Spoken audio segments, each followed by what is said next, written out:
Buenas tardes, licenciada Joana Marisela Bosques. Somos Gislaine Reto Méndez, Catherine Viviana Lema y Gabriela Garofalo, estudiantes de la asignatura de Introducción a la Psicología. El día de hoy presentamos nuestro trabajo de investigación final basado en uno de los casos más importantes documentados y estudiados en la historia de la psicopatología mundial, la familia Galvin. Este es un caso real ocurrido en Estados Unidos en la segunda mitad del siglo XX. Una pareja de Mimi y Donald Galvin tuvieron un total de 12 hijos, 10 varones y las dos últimas mujeres. Lo que hizo famosa esta familia fue que 6 de sus 12 hijos desarrollaron la esquizofrenia a lo largo de su vida, y este ha sido un caso fundamental para entender cómo se origina y cómo evoluciona esta enfermedad mental. Nuestro objetivo con este trabajo es analizar detalladamente cómo inició la patología en ellos, cómo se fue desarrollando a lo largo de los años, qué cambios biológicos y mentales sufrieron, qué tratamientos se aplicaron y finalmente relacionar todo esto con los conocimientos que hemos aprendido durante este semestre. Para entender mejor el caso, vamos a dar el contexto completo. Vivía en Colorado, Estados Unidos. El padre, Donald Galvin, creció en una familia católica muy devota. Se caracterizaba por ser disciplinado, perfeccionista y responsable. Fue oficial de las Fuerzas Armadas y luego obtuvo su doctorado en Ciencias Políticas.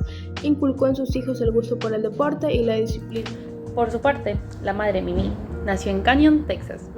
Cuando tenía 5 años, sus padres se divorciaron y se mudó a Nueva York, donde desarrolló gran gusto por la música, la ópera y el teatro, con una vida social muy activa. Al casarse, se trasladó a Colorado por el trabajo de Donald. Ella transmitió a sus hijos el interés por el arte, la música y la poesía. Mantenían ante la sociedad una imagen de una familia perfecta, muy creyente y organizada. Mimi solía decir, después de las espinas vienen las rosas. Creyendo que los momentos difíciles pasarían. Sin embargo, poco a poco se fue acumulando mucha tensión, secretos, miedos en el hogar. Todos los hijos tenían planes, querían ir a la universidad, viajar, construir su futuro, pero la enfermedad cambiaría todo esto para siempre. Abordamos el caso desde la parte fisiológica. ¿Qué pasaba en el cuerpo y el cerebro de estos hermanos para que enfermaran? Sabemos hoy que no hay un solo gen causante, sino una predisposición genética compleja. Ambos padres portaban combinaciones que hacían a sus hijos más vulnerables.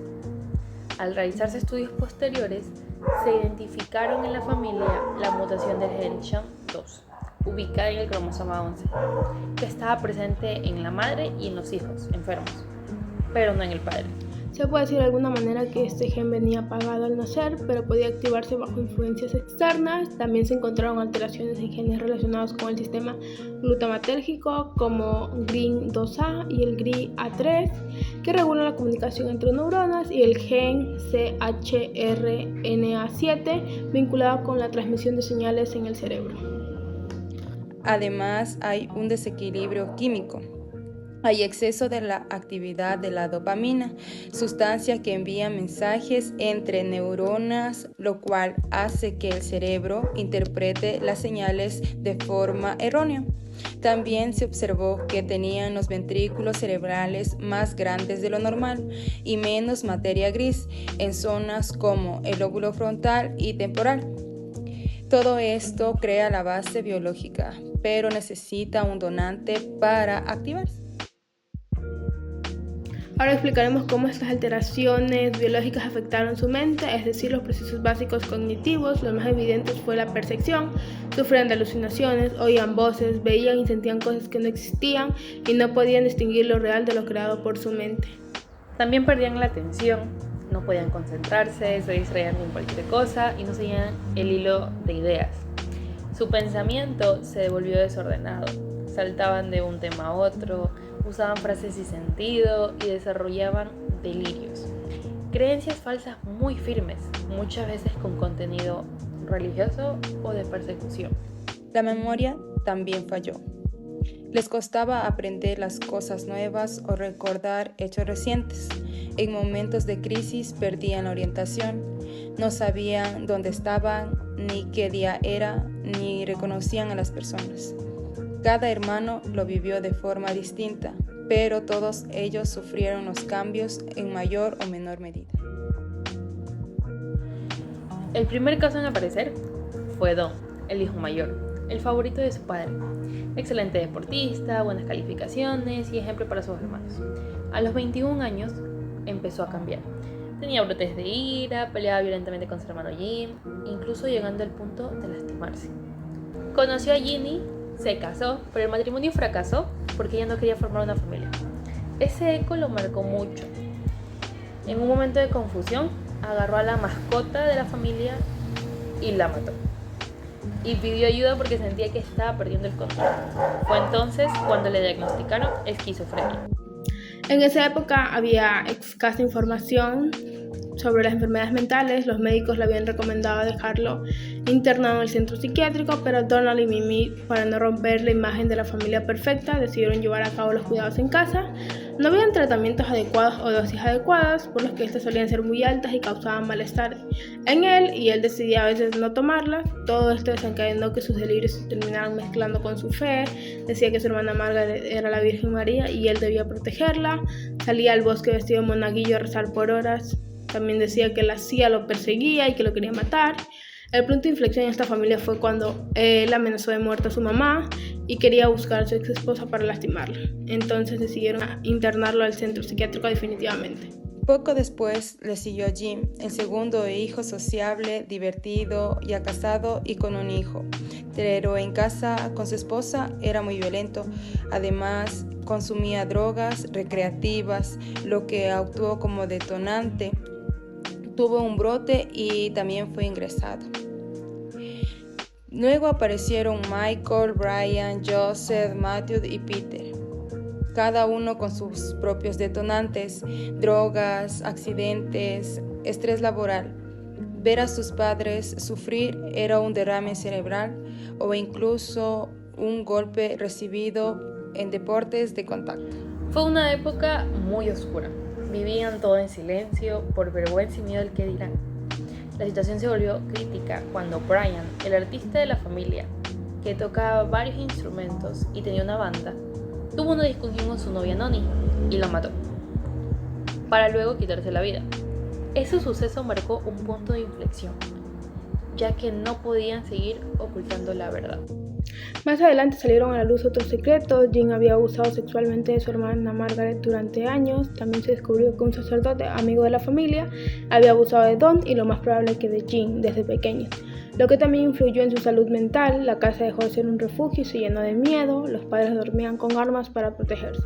Con el tiempo, 5 de los hijos terminaron internados y las 2 hijas menores fueron llevadas a vivir con otras familias para protegerlas.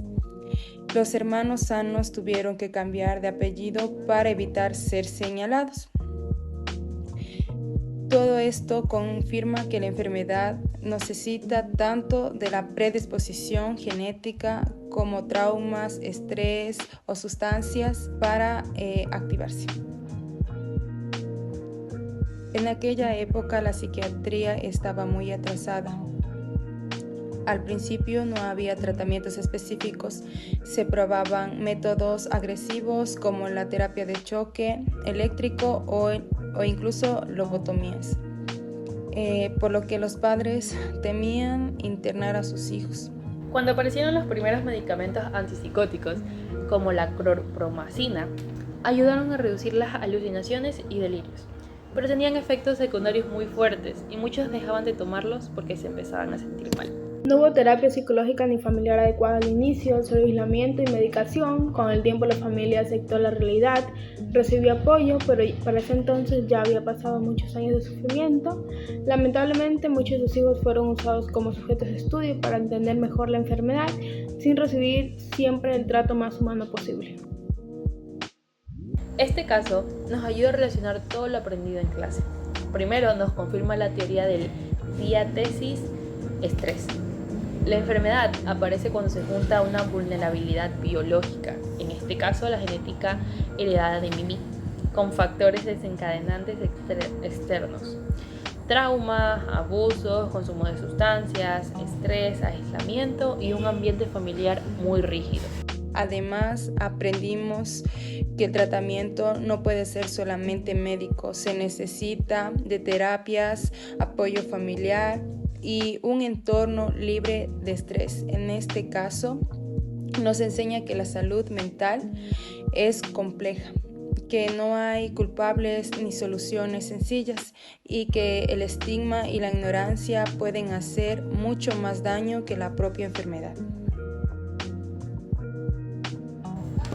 En conclusión, el caso de la familia Galvin es mucho más que una historia médica. Es una lección sobre cómo funciona la mente humana, la influencia de la genética y el peso del entorno en la salud mental. Nos mostró que la esquizofrenia no es una locura ni un castigo, sino una enfermedad compleja con causas biológicas y ambientales claras. También nos hace reflexionar sobre la importancia de la información, el apoyo y el no ocultar lo que pasa por miedo al que dirán.